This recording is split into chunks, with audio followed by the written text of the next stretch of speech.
Olá, hoje vou ajudar-vos a resolver o grupo 6 da Prova Nacional de Física e Química A de 2013, primeira fase. De acordo com o enunciado deste problema, nós temos um balão cheio de ar, com alguns feijões no seu interior, que é largado do repouso e cai em direção à Terra sob a ação da gravidade. Depois há também um sistema de aquisição de dados que vai monitorizar a velocidade do balão e, como resultado, produziu esta figura, em que o eixo horizontal representa o tempo e o eixo vertical a velocidade do balão. O sistema de aquisição de dados fez leituras da velocidade de 0.1 em 0.1 segundos. Esta aqui, por exemplo, foi a primeira leitura. Esta foi a quarta. Esta foi a sexta. E esta foi a 18ª. E tudo isto aconteceu em menos de 2 segundos. Aqui do lado esquerdo temos o diagrama das velocidades do balão. Podemos desenhar aqui em baixo a Terra. E a posição mais alta neste diagrama corresponde ao ponto 1 do gráfico. E também ao ponto 4. Porque neste intervalo de tempo a velocidade do balão foi 0 e, portanto, o balão manteve-se em repouso. Aqui temos o ponto 6 e aqui temos o 18. As velocidades do balão em cada uma destas posições foram Vy igual a 0, em 1 e em 4. Vy igual a 1 metro por segundo em 6. E Vy igual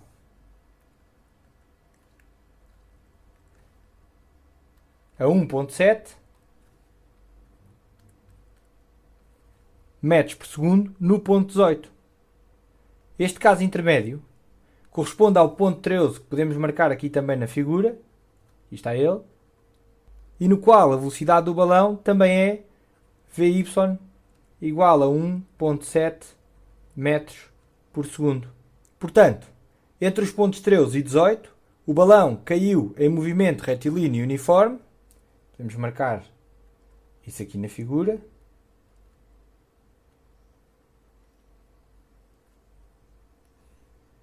Portanto, movimento retilíneo uniforme, com uma velocidade constante de 1,7 metros por segundo. E esta velocidade é a velocidade máxima atingida pelo balão. Portanto, vamos lhe chamar mesmo Vmax. E é usualmente conhecida como velocidade terminal.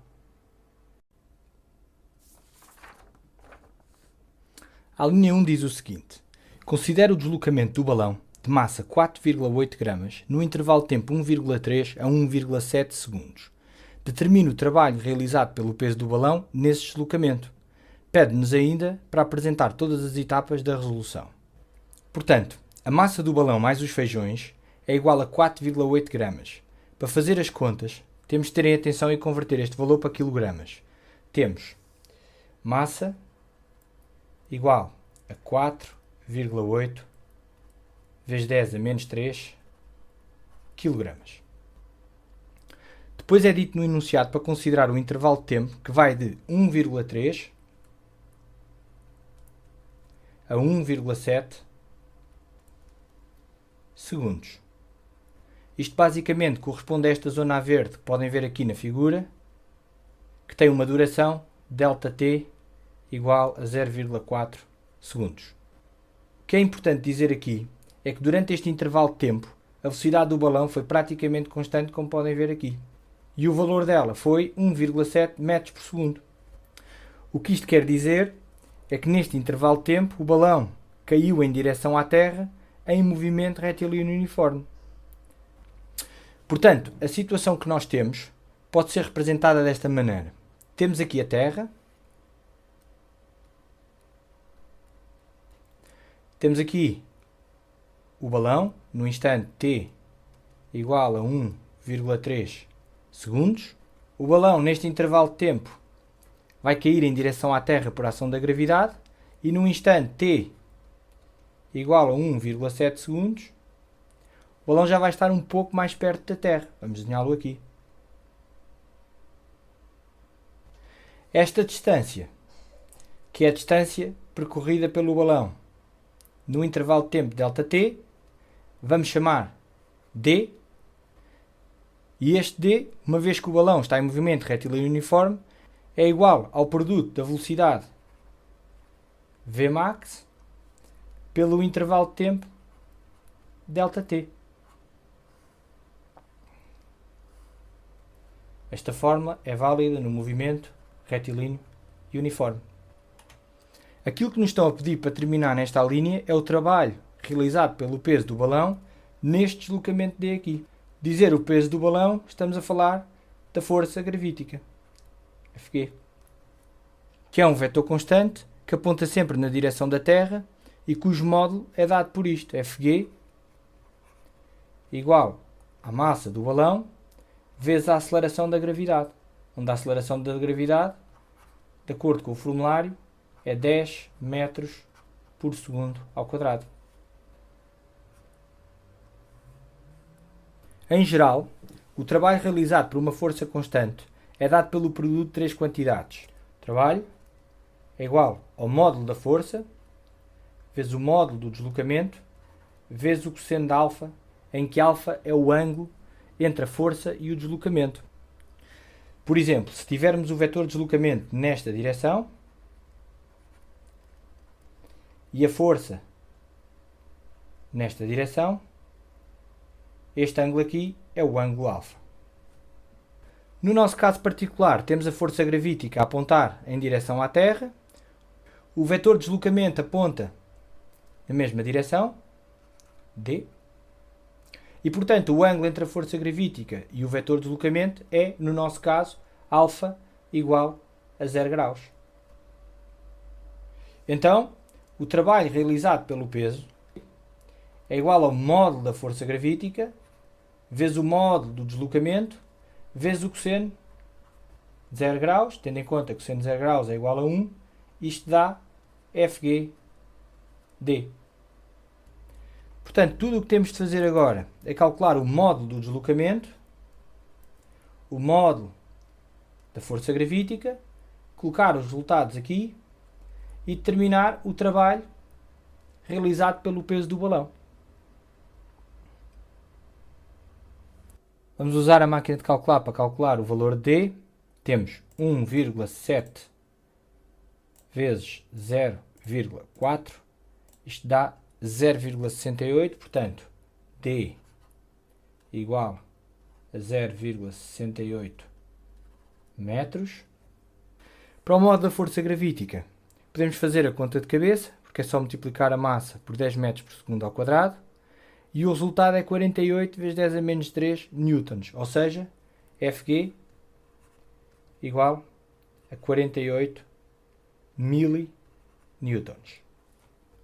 Finalmente, podemos usar estes dois valores que acabámos de calcular para terminar o trabalho realizado pelo peso. Então temos assim, 48 vezes 10 levantado a menos 3 vezes 0,68 e o resultado é 0,03264, o que podemos escrever mais facilmente desta maneira, que é Wg igual a 32,64 milijoules.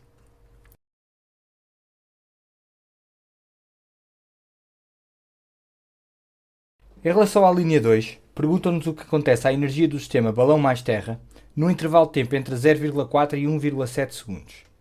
Esse intervalo de tempo está marcado a verde na figura e as hipóteses que nos dão como possíveis respostas a esta pergunta são: diminuiu sempre, diminuiu e depois manteve-se constante, aumentou sempre, aumentou e depois manteve-se constante. O que nos estão aqui a perguntar é sobre a variação da energia mecânica num intervalo de tempo. Por exemplo, podemos começar com este aqui de duração ΔT e depois temos de inferir quais são as consequências de, se em vez deste intervalo, usarmos, por exemplo, este aqui.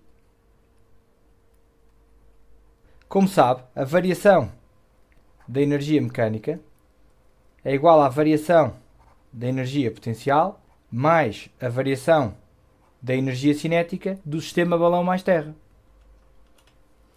A energia potencial do sistema depende da altura do balão e é dada por esta expressão: energia potencial igual à massa vezes a aceleração da gravidade, vezes a altura do balão em relação ao nível de referência considerado. Quanto mais alto estiver o balão, maior é a sua energia potencial. Vamos aqui fazer um diagrama de forças do balão. Ora, temos aqui o balão. As forças que atuam no balão são a força gravítica, Fg, e a força resistiva, vamos chamar Fr, e que diz respeito à resistência oferecida pelo ar ao movimento do balão. Esta força aponta sempre no sentido contrário à velocidade do balão, Vy, e quanto maior for a velocidade do balão, maior será o módulo desta força. Portanto, se admitirmos que o balão cai de uma altura, podemos chamar D. Vamos também chamar a este ponto A e a este ponto B, em que a energia potencial no ponto A é maior que a energia potencial no ponto B, porque no ponto A o balão está mais alto do que no ponto B.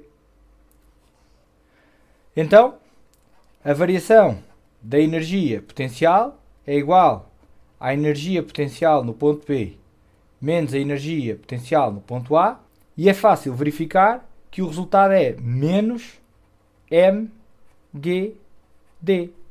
À parte do sinal menos, esta foi a expressão que obtivemos na linha anterior para o trabalho do peso do balão. E então podemos escrever que a variação da energia potencial do sistema balão mais terra é igual a menos o trabalho do peso do balão. Outra coisa que podemos fazer é relacionar também a variação da energia cinética com o trabalho do peso do balão. E para esse efeito vamos usar o teorema da energia cinética que está no formulário e que nos diz o seguinte: a soma dos trabalhos realizados pelas forças que atuam no balão, portanto, o trabalho do peso mais o trabalho da força resistiva é igual à variação da energia cinética do balão. E então, de acordo com esta expressão aqui, podemos somar este termo com este termo e o resultado é que a variação da energia mecânica do sistema balão mais terra é igual ao trabalho da força resistiva. Esta força é uma força não conservativa que aponta sempre no sentido contrário ao deslocamento. Portanto, vocês podem ver aqui a força está a apontar para cima, porque é contrária à velocidade. O vetor de deslocamento é este vetor aqui, okay? Vem desde A até B. Vamos marcar aqui, vetor de deslocamento. E, portanto, este trabalho é um número negativo. Se calhar vale a pena referir que, como a prova tem um limite de tempo e uma vez que não pedem para justificar o nosso raciocínio nesta linha, podíamos ter simplesmente partido deste resultado bem conhecido que diz que a variação da energia mecânica de um sistema é igual ao trabalho realizado pelas forças exteriores. No nosso caso, a única força exterior a atuar no sistema é precisamente a resistência do ar e, portanto, nós podíamos muito bem ter começado este problema por escrever esta fórmula que aqui está. Finalmente, o que acabámos de provar foi que neste intervalo de tempo ΔT, a variação da energia cinética é menor que zero e, portanto, neste intervalo, a resposta seria diminuiu sempre. Mas se escolhêssemos qualquer outro intervalo dentro dos limites estipulados no enunciado, como por exemplo este intervalo aqui, íamos tirar as mesmas conclusões, porque as condições eram iguais e, portanto, podemos concluir que a resposta a esta pergunta é diminuiu sempre, é a resposta A. Falta apenas resolver a linha 3, diz assim: considere o Sol como nível de referência da energia potencial gravítica. Qual é o esboço do gráfico que pode representar a energia potencial gravítica do sistema balão mais terra em função da altura h em relação ao Sol? A resposta correta é a resposta D. Tendo o Sol como referência a altura h igual a zero, a energia potencial é dada pela expressão que vimos na linha anterior. Energia potencial igual à massa vezes a aceleração da gravidade vezes a altura. Esta expressão corresponde a uma reta e, portanto, isso exclui as hipóteses A e B. E é uma reta que passa na origem, isto é, para h igual a 0 metros, a energia potencial é igual a 0 joules. E isso exclui a hipótese C. Bons estudos e até à próxima.